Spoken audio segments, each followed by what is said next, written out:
Hey everybody, thanks for tuning back into Otram's YouTube channel. Today we're continuing on with the Slinky suspension install on an 80 series Land Cruiser. In the previous video we did the rear suspension. So now in this one we're going to move on and do the front, and we're going to start with the front shocks, removing them. So I've got you set up on the top. And the driver's side front one's the tricky one. You can see the shock stud sticking up down here.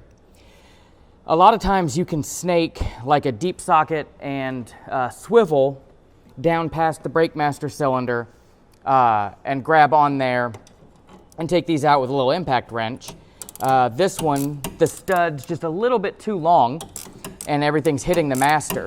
So we're just going to go in there with a flexi ratchet and take it loose.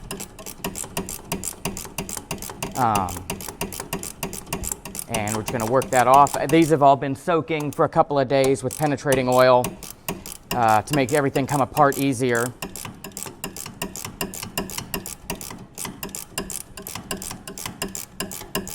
And I've got the radius arm bolts are loose, so this is going to drop some once this runs out of thread. So just be aware of that. Because right now the shock is keeping it from full drooping. And now the shock is wanting to spin instead of the bolt coming loose. Let me grab a pair of pliers. So we'll see if we can do this with a wrench. Yep. Yeah, that'll do. There's a little tab on the top of the shock that we can put wrench flats on to keep that from spinning. Sometimes if the shocks are really rusty, that won't work. You just rip the tab off. But this one's working.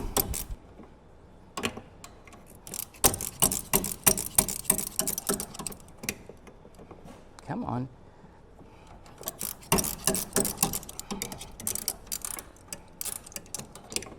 There we go. So that side's loose. I'm going to go ahead and take the other side off, and then I'll reset you down underneath, and we'll keep on going. Okay, now that we've got the top shock bolts loosened up, I've gone ahead and lifted the truck up some more so we can go ahead and undo the bottoms. And on these, it's just a 19 millimeter socket, and I'm going to hit them with an impact.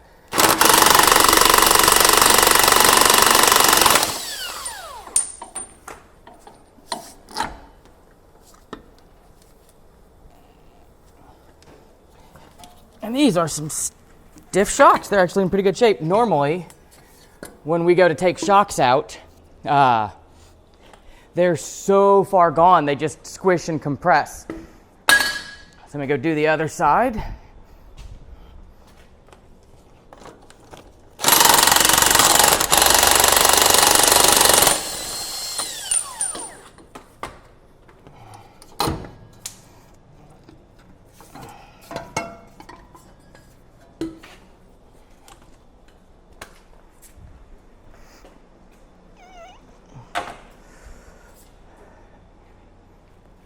And then this is the wrench flat I was talking about. If the shock body wants to keep spinning, you can stick a wrench on there and hold it. Not all shocks have them, but it seems like the better ones do. And they make it a bit easier. So now that we've got the shocks out, we can go ahead and undo the sway bar bolts because we're going to put sway bar extensions in. So let me go grab my my ratchet for those real quick. And I've already done extended brake lines on this, so I'm not worried about droop stretching the lines. If you have the factory lines still, just be aware of if you're stretching those lines or not.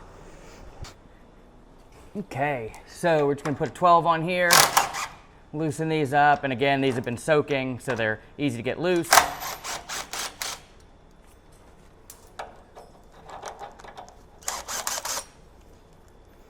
And I'm also going to undo this clamp on the ABS wires just to give me a little bit more wiggle room to get the springs off.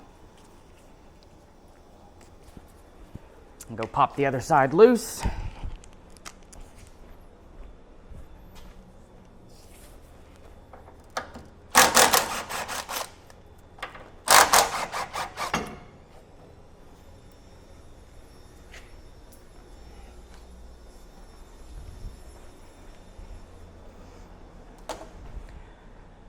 Okay, and now that that's loose, we can just go ahead and pull the coil springs out.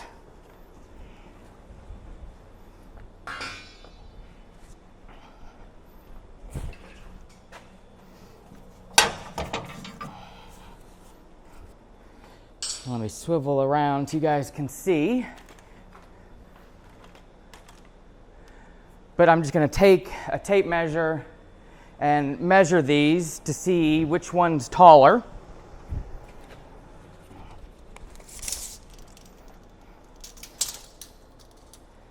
So that one's about 19. And that one's a hair over 19, so we're going to put the slightly taller one on the driver's side.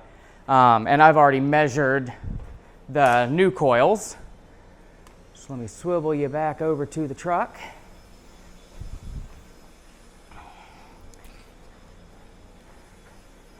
And here's our taller coil, so we're going to put this over here.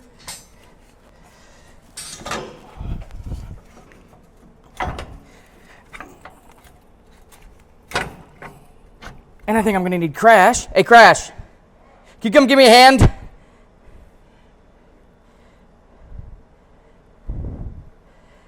Because I'm not hefty enough to push this down.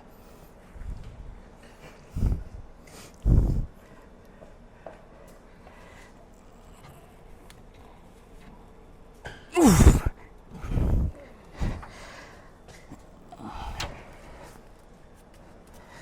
Huh? Is this right? It's hitting the arm. Whew. Let me do some wiggling and contorting. It's going to take more manhandling than I thought to get these springs in.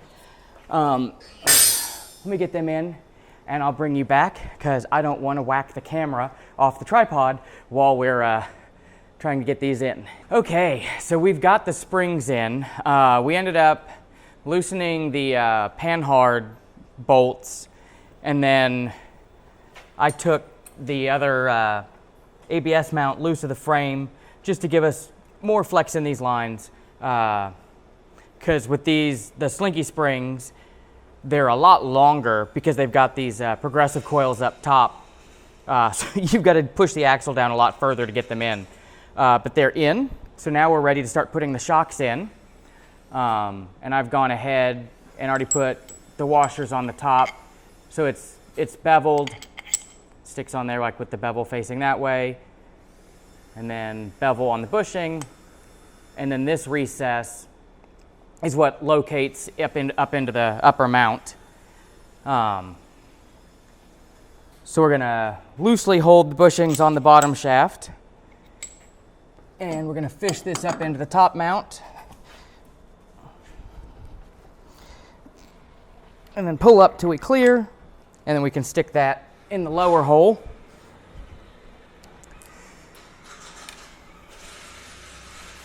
And then we can loosely stick a lower bushing on.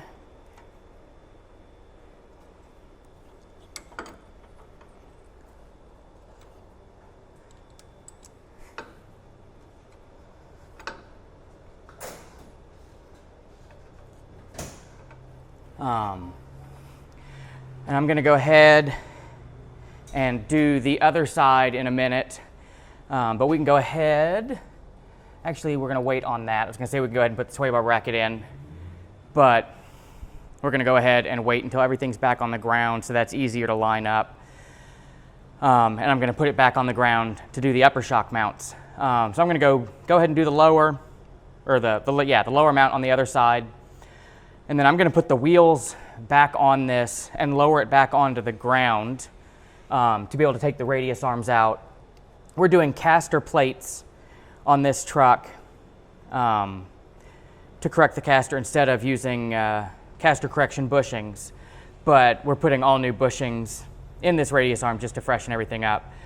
So I'm going to go ahead and put everything down on the ground and pull that out. If you were doing just a normal suspension lift, this is pretty much where you'd stop. You'd bolt the shocks in top and bottom and just bolt the sway bar brackets back up. Okay, so I've got the truck back on the ground.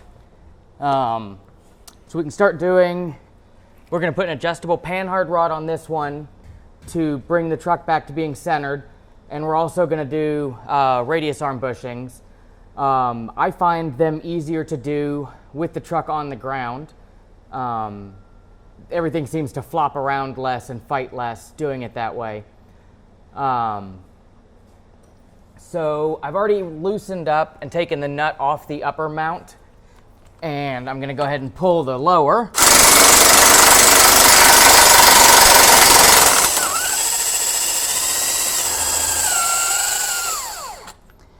I'll take that out.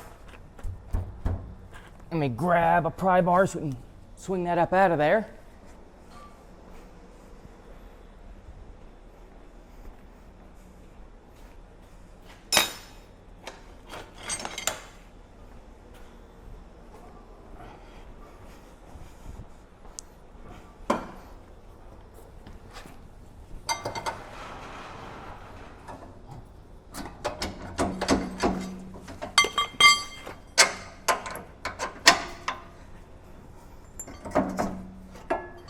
And there we go. There's our Panhard bar out.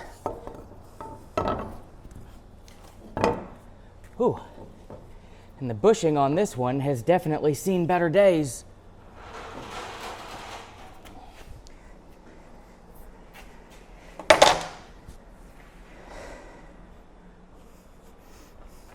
And then we can recenter the axle to account for the lift. And basically what I did was measure the center to center on the old Panhard rod, and then did some trigonometry accounting for the height of the lift to get a rough measurement for what this new guy should be going in. So we'll go ahead.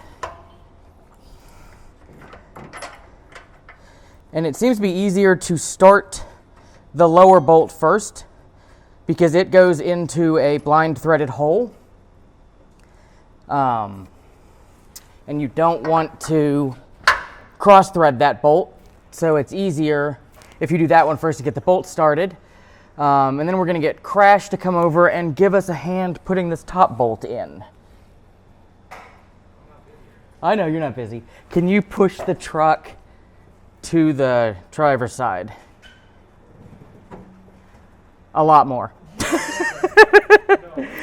Okay, second plan of attack. We're going to get a ratchet strap. And we'll be right back.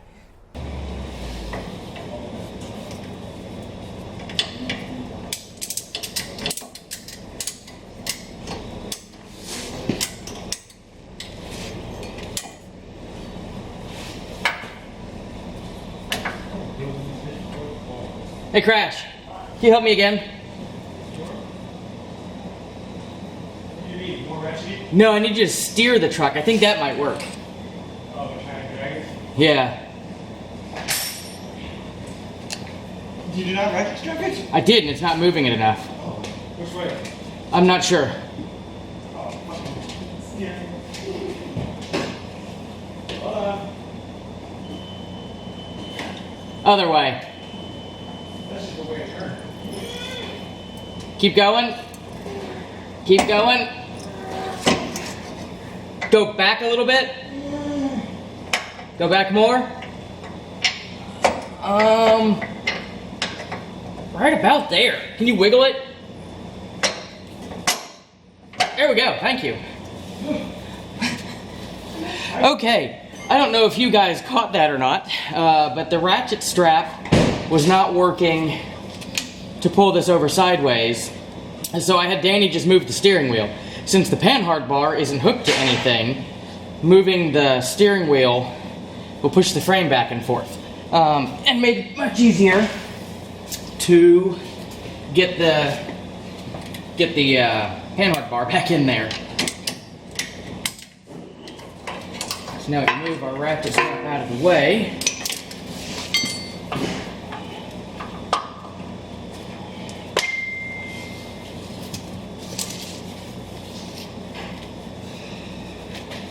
I'm going to grab my tape measure and we'll cross measure to see how close we are to being centered.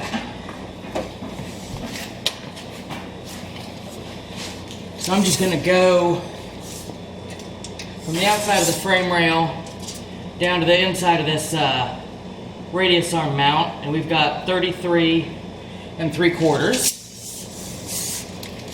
So we'll switch around and go the other direction, and we're 33 3/4. So high school math stuck with me, and we've got the Panhard rod in there right now. So yeah, now we can just go back and torque this. I'm gonna leave this loose until I get the radius arm bolts, or the radius arms swapped out into the bushings, and then we'll come back and torque everything underneath. You want everything kind of sitting at ride height before you torque it, so you don't wreck the bushings. And so we're gonna take the front radius arm bushings out. These are the opposite of the way they were in the rear. The stakes are on the nut side, so you've got to loosen them from the head of the bolt to back them out. So I'm going to take out the front 2 bolts here, and then the rear bolt at the frame to drop this torsion bar out, and then I'll bring you over to the press to actually swap the bushings. I do 1 bar at a time. That way the axle doesn't flop around too bad, and it makes it easier to stick back in. So let me get this arm out of here completely, and I'll bring.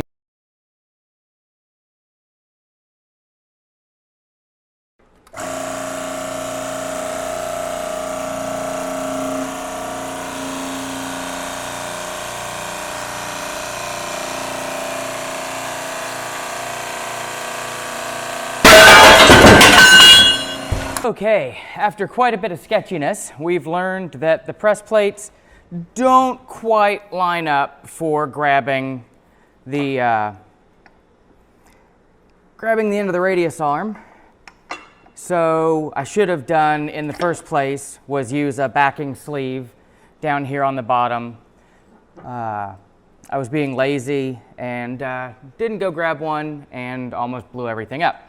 So now with a backing sleeve and everything lined up, let's try that again.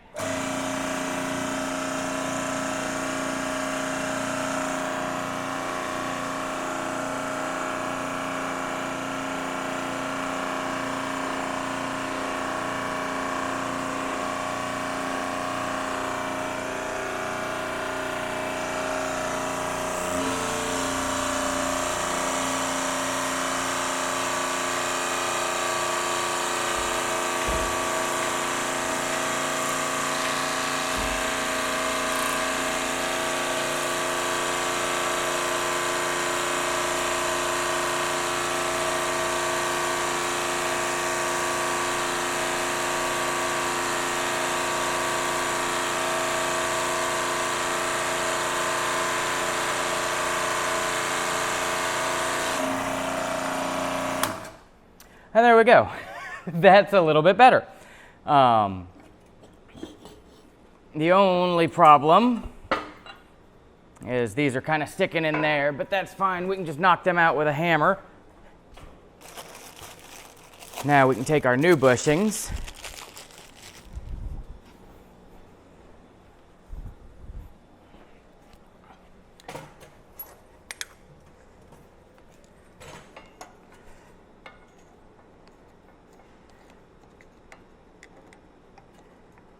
Stick them in there.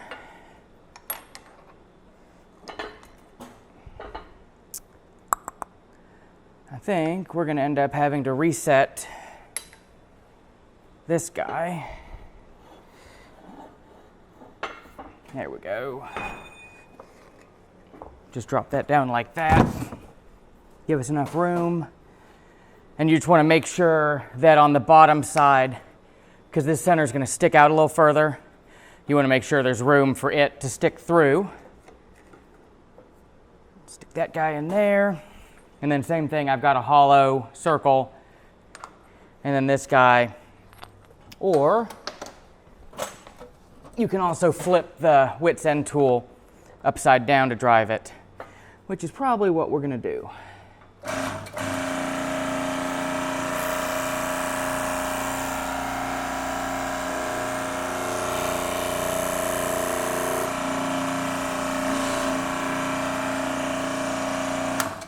and they go in much easier than they come out. And you just drive them through till they're flush. So I'm gonna do the rest of these bushings, and then we'll put the arms back in, and we'll go from there. Okay, so we've got the radius arms back in this truck. I missed getting that on camera. Honestly, I had Crash do them while I was working on other stuff because I was being lazy. But I thought I would share a couple of the pointers for when we do put them back in. I've found it's easiest to put the frontmost axle bolt in first loosely, and then you can swivel the arm up, catch the back bolt, and then all of your wrestling around is just at the back frame bolt. And that one seems to be the easiest one to wiggle and move to get it to line up. If you start with the frame bolt and then try to do the axle side, it's a lot harder to get everything to shift around and all the bolt holes to line up. So we start with the front bolt hole and work our way back.